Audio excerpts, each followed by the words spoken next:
The text message arrived just after sunrise. "Please don't come to my wedding. My fiancé doesn't want you there. It will only create problems. I'm sorry."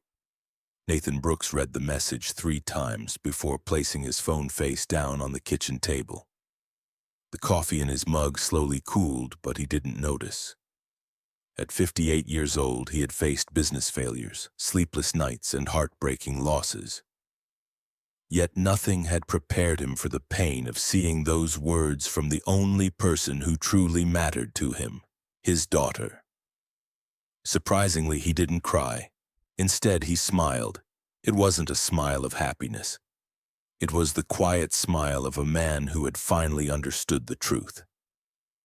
Nathan owned one of the most respected heating and cooling companies in Columbus, Ohio. He hadn't inherited wealth or connections.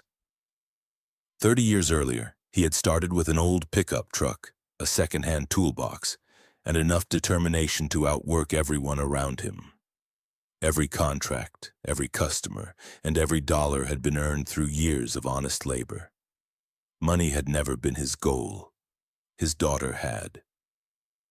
When his wife Rebecca passed away after a sudden illness, their daughter Lily was only 7 years old. Overnight, Nathan became both father and mother. Every decision he made centered on giving Lily a secure and happy future. His mornings began before sunrise, and most evenings ended long after dark. Even after exhausting workdays, he still found the energy to cook dinner, help with homework, attend school plays, and learn how to braid her hair by watching online tutorials. He missed parties. He skipped vacations. He sacrificed friendships. None of it felt like a burden because every sacrifice was made for Lily. Every Sunday evening became their tradition. No television, no phones, just father and daughter sitting at the kitchen table talking about school, dreams, fears, and life. Those conversations became Nathan's favorite part of every week. He watched Lily dream of becoming a veterinarian, then a lawyer, then a teacher. She changed her ambitions often, but one thing never changed. She promised that no matter where life took her, her father would always be her hero. Nathan believed every word. Years passed, and his small business transformed into a successful company, with multiple service trucks and loyal employees. The business earned an excellent reputation throughout the city, and Nathan finally reached a point where financial worries no longer controlled his life. His success wasn't measured by bank accounts. It was measured by the smile on Lily's face whenever she accomplished something new. After graduating from college, Lily returned home and started building her career. Nathan paid off her student loans without hesitation. He helped her buy a reliable car and covered the security deposit for her first apartment. He never kept score. Parents don't invest in their children expecting repayment. Then everything changed. At a friend's backyard barbecue, Lily met a confident young financial consultant named Adrian Collins. He was charming, well-dressed, and knew exactly how to impress people. When Lily introduced him to Nathan, the handshake was firm and Adrian spoke respectfully.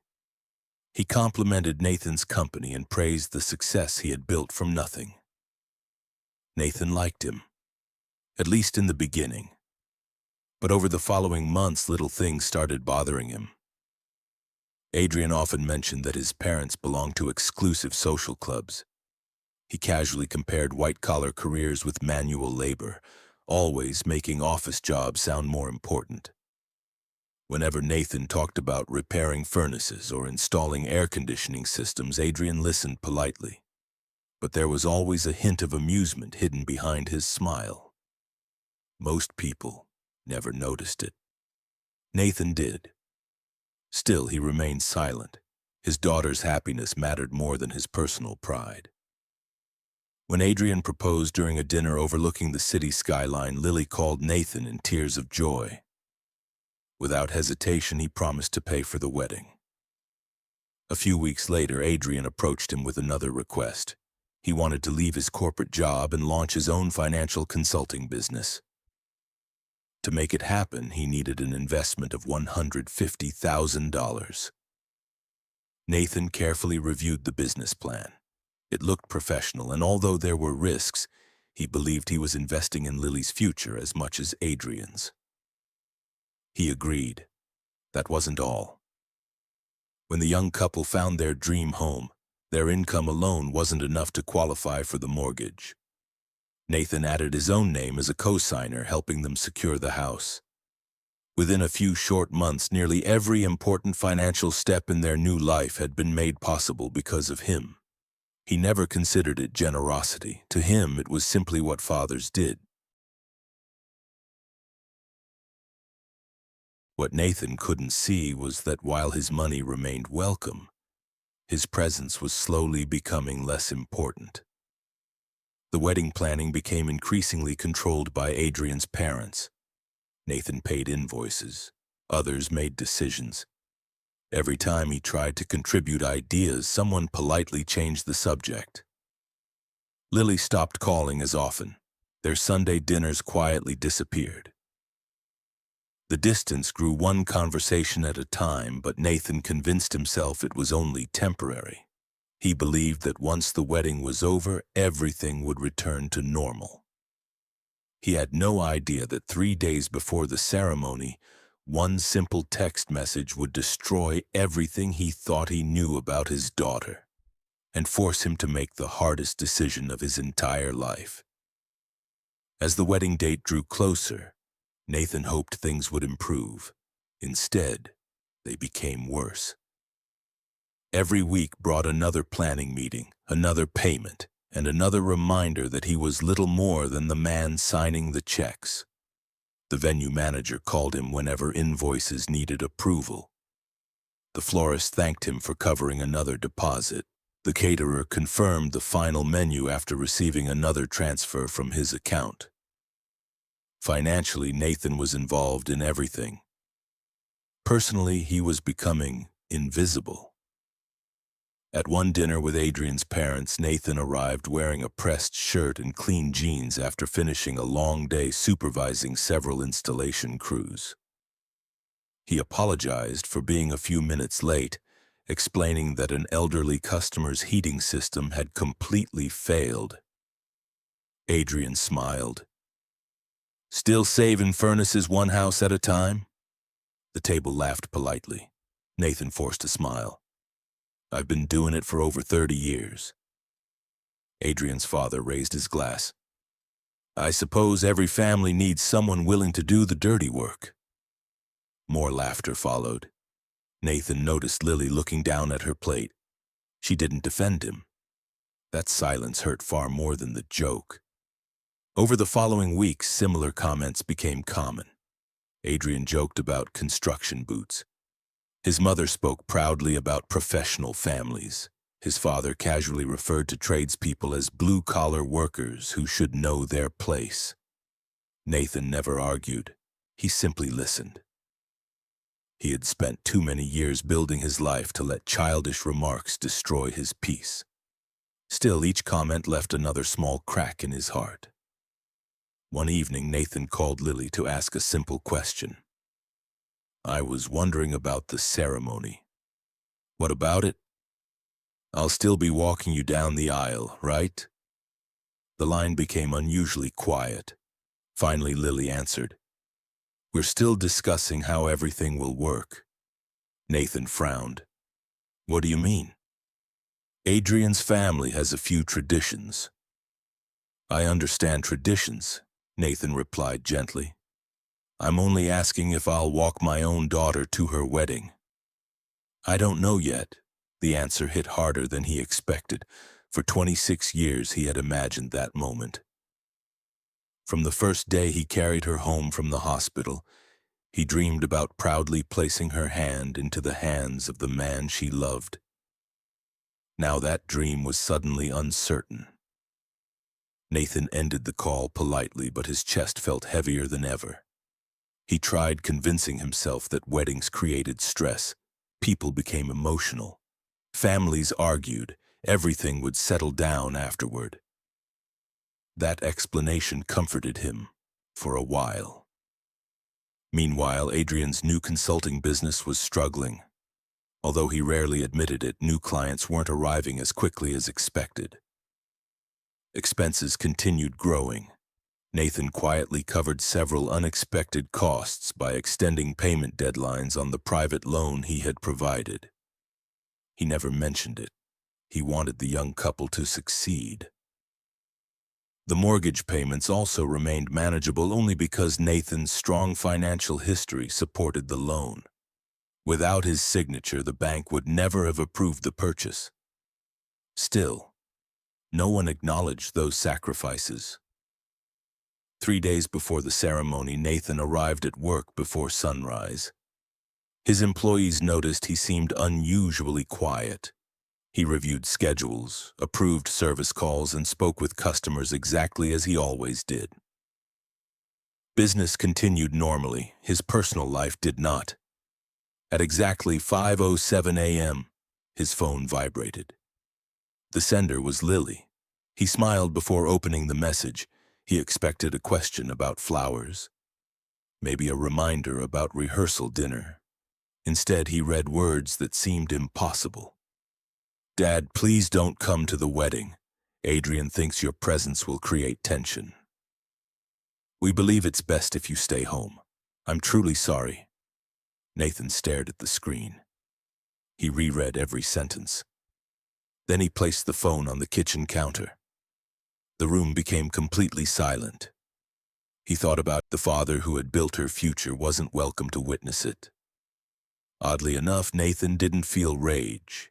He felt clarity. For months, he had ignored warning signs because love had clouded his judgment. Now everything made sense.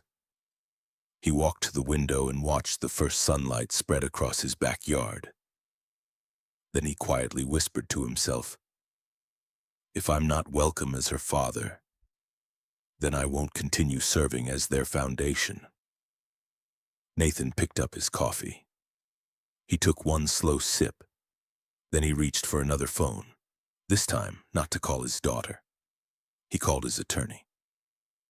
By the time that conversation ended, the future Adrian and Lily had taken for granted was about to change in ways neither of them could possibly imagine. Nathan's attorney, Margaret Hayes, answered on the second ring. She had represented his company for nearly 15 years and understood one important fact about her client. He never made emotional business decisions. "Nathan," she greeted. "Everything all right?" "No," he replied calmly. "But it will be." He explained the text message from Lily, the months of disrespect, and the growing realization that he had become nothing more than a financial resource. Margaret listened without interrupting. When he finished, she asked only one question. "What exactly do you want to do?" Nathan looked out the kitchen window before answering. "I don't want revenge. I simply want to remove myself from every financial obligation connected to people who no longer want me in their lives." There was a brief silence. "Legally," Margaret said, "you have every right." Within the hour, the process had begun. The joint wedding account that Nathan and Lily had opened months earlier was immediately placed on hold. Since Nathan had funded every dollar in the account and remained the primary holder, no additional payments could be released without his authorization. Margaret contacted the bank herself. Every remaining payment was frozen. The wedding venue, the catering company, the florist, the live band. Every vendor waiting for final payment suddenly found their transactions suspended. Nathan then turned his attention to Adrian's consulting business. The $150,000 he had provided wasn't a gift. It was a private business loan protected by a carefully written contract. One clause allowed Nathan to demand full repayment if circumstances changed. Margaret activated it immediately. A formal legal notice was delivered before lunchtime. Adrian now owed the full balance. Finally came the mortgage. Nathan informed the lender that he wished to remove himself as co-signer. That request automatically required the bank to reassess whether Adrian and Lily qualified on their own. Margaret warned him the review could create serious problems. Nathan nodded. I understand. By noon, every document had been filed. Every signature had been completed. Everything had been done quietly and completely within the law. Nathan returned to work. He inspected a commercial air conditioning installation, answered customer questions, and approved payroll for his employees. Anyone watching him would never guess that his daughter's wedding was quietly falling apart. The first phone call reached Lily around 1 o'clock. The wedding coordinator sounded nervous. I'm sorry, she explained. Your payment account has been frozen. Until the balance is cleared, we can't guarantee your reservation. Lily stared at her phone. There must be some mistake. I'm afraid there isn't. Minutes later, the florist called, then the caterer, then the musicians. Every conversation ended exactly the same way. No payment, no service. Meanwhile, Adrian was sitting inside his new office reviewing financial reports when an email from his bank appeared. He opened it casually. His face lost all color. The subject line read, Immediate loan repayment notice. He read the document twice before grabbing his phone. This has to be a mistake, he muttered. He immediately called Nathan. The call went unanswered. He tried again. Voicemail. Again. Nothing. Panic slowly replaced confidence. Throughout the afternoon, Adrian contacted 3 different banks, hoping to refinance the loan. Each conversation ended with rejection. His company had existed for less than a year. Its revenue was inconsistent. Without strong collateral, no lender was willing to provide emergency financing.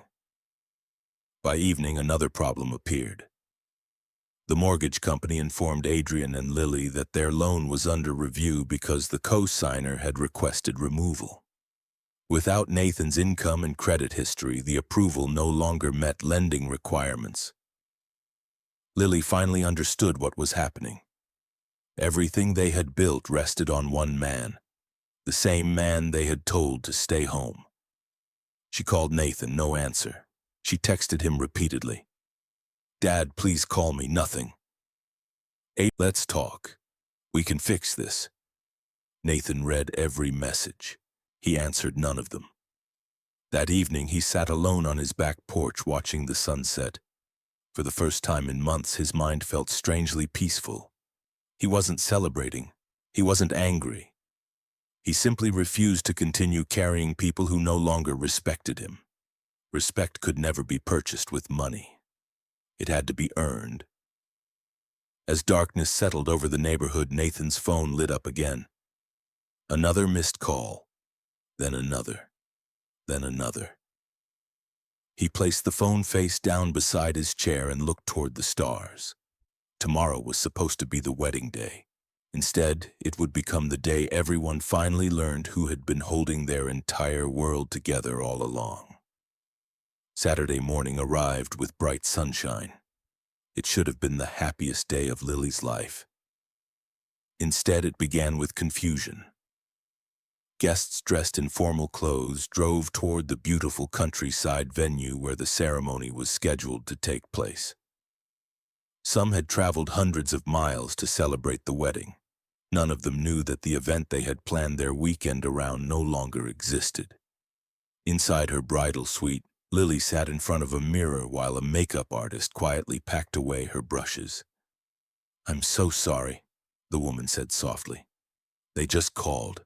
They've canceled everything. Lily stared at her reflection. What do you mean, canceled? The venue hasn't received the final payment. Her heart dropped. She immediately called Adrian. Tell me this isn't true. I'm trying to fix it, he replied, his voice shaking. The bank won't approve the loan and every vendor is refusing to continue without payment. What about my dad? There was a long silence. Finally, Adrian admitted, he's the one who stopped everything. Lily closed her eyes. For the first time, she understood the full weight of the message she had sent 3 days earlier. Meanwhile, guests continued arriving at the venue. Instead of music, flowers, and smiling staff members, they found locked doors. A handwritten notice was taped beside the entrance explaining that the reservation had been canceled because contractual obligations had not been fulfilled. Confused conversations filled the parking lot.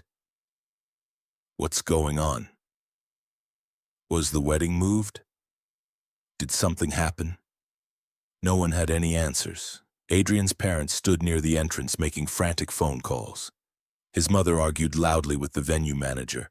His father demanded explanations. Neither accomplished anything. The contract was clear. Without payment, there would be no wedding. Back at Nathan's home, the morning felt strangely ordinary. He woke before sunrise, brewed fresh coffee, and watered the flowers in his backyard. The silence around him felt peaceful.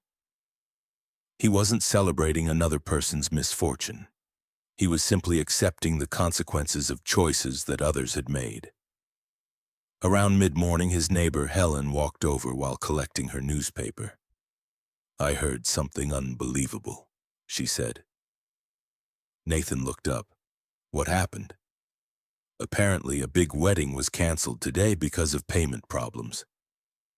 Nathan nodded calmly. "So I've heard." She continued talking for several minutes without realizing she was describing the very event Nathan had financed only weeks earlier. He simply listened. By noon, his phone began ringing again. First Adrian, then Lily, then Adrian's parents. The calls came one after another. Nathan answered none of them. Late that afternoon, his phone displayed over 100 missed calls. The text messages became increasingly desperate. "Dad, please answer. We need to talk. I'm begging you. Please don't abandon us." Nathan read every message. He placed the phone back on the table. He remembered another message, the one that had arrived only days earlier. "Please don't come to my wedding." The difference was impossible to ignore. When they believed they no longer needed him, they had pushed him away without hesitation. Now that everything had collapsed, suddenly he mattered again. As evening settled across the city, Lily sat alone inside her childhood bedroom. Her wedding dress still hung untouched beside the closet. Tears streamed down her face. She wasn't crying because the ceremony had been canceled. She was crying because she had finally realized what she had sacrificed. For months, she had ignored every disrespectful remark aimed at her father. She had stayed silent while Adrian's family mocked the man who had spent his entire life protecting her. Little by little, she had allowed someone else to convince her that the person who loved her most had become an embarrassment. Now she understood the truth. Nathan had never tried to control her life. He had simply supported it. That evening, Adrian finally admitted something he had refused to acknowledge before. "We never should have treated your father that way." Lily nodded through her tears. "No. We should have been grateful."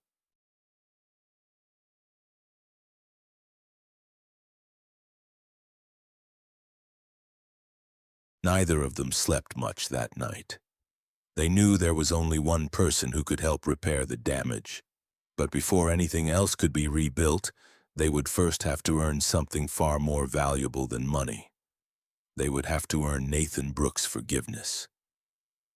Nathan's phone rang again just after 7 o'clock the following morning. This time he answered. There was silence on the other end before Lily finally spoke. "Dad?" Her voice trembled. "I'm so sorry." Nathan didn't interrupt. He let her cry. For nearly a minute, neither of them said anything. Finally, Lily managed to continue. "I made the biggest mistake of my life." Nathan closed his eyes. "I know. I should never have sent that message." "No," he replied quietly. "You never should have believed that anyone had the right to ask you to send it." Another silence followed. "I failed you," Lily whispered. Nathan took a slow breath. "You hurt me, Lily, more than anyone ever has.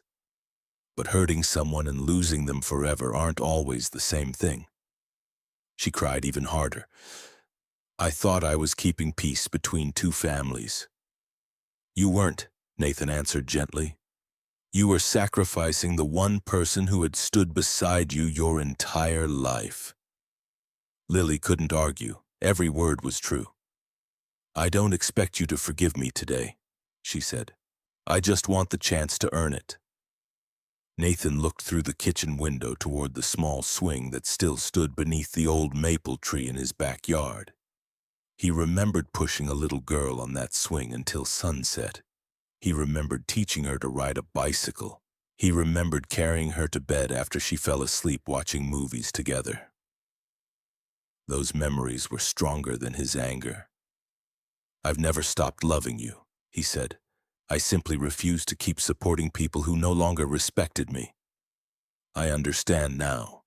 No, Nathan replied calmly. You've only begun to. A few hours later, Adrian knocked on Nathan's front door. Gone was the expensive suit. Gone was the confident smile. He looked exhausted. When Nathan opened the door, Adrian lowered his head. I'm not here to ask for money.